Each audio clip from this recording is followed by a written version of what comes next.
In this video, I wanted to share 3 things that affect my happiness. We live in a day and age where it's easy to lose your ability to experience joy as we are constantly distracted with horrible news that happen in the world. And I've been sort of obsessed with happiness since I suffered from depression a couple of years ago. I overcame it and I actually learned a few tricks along the way. By the way, you're really amazing for clicking on this video.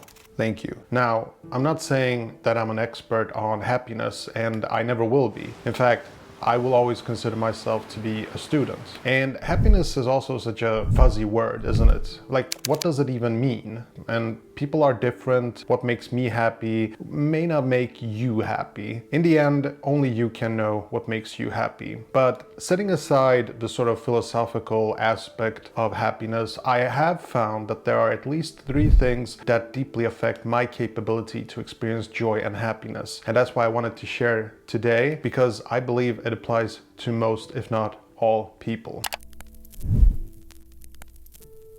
Having the right people in your life was so essential in my life. Whether it's good friends or family, we are basically social creatures and we need people in our lives. And it's also very important to avoid people that make life more difficult. And it can be a hard thing to do because bad people, they sort of tend to exploit, the whole loyalty side of things. But the thing is, people who really love you, they would not test your loyalty. And that's how you know who to avoid. So I'm not saying that money buys happiness, but having a shaky financial situation can create a lot of anxiety and remove your ability to experience joy. And I have found that having your budget on a spreadsheet and go over it like once a month by the time you get your paycheck is a very good idea. And it's also a very good idea to always keep like a rainy day fund, meaning to keep a little bit of money tucked away in case your refrigerator or car breaks down.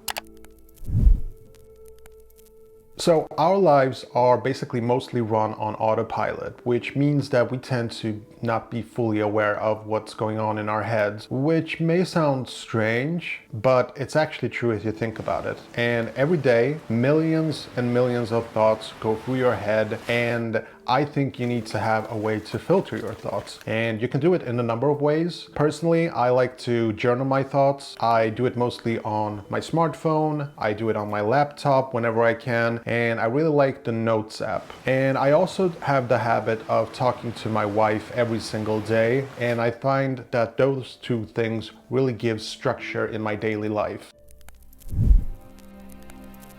Okay, and so finally, I just wanted to say that I think that life is a bit of a maze that changes ever so often, and it's not like you'll figure out your life one day and live hassle-free for the rest of your life, but you can create a stable environment for your mind, having the right people, having financial stability, and have the habit to filter your thoughts so you can tackle unavoidable challenges in your life. Thank you for watching, and hopefully you found this video helpful. Bye.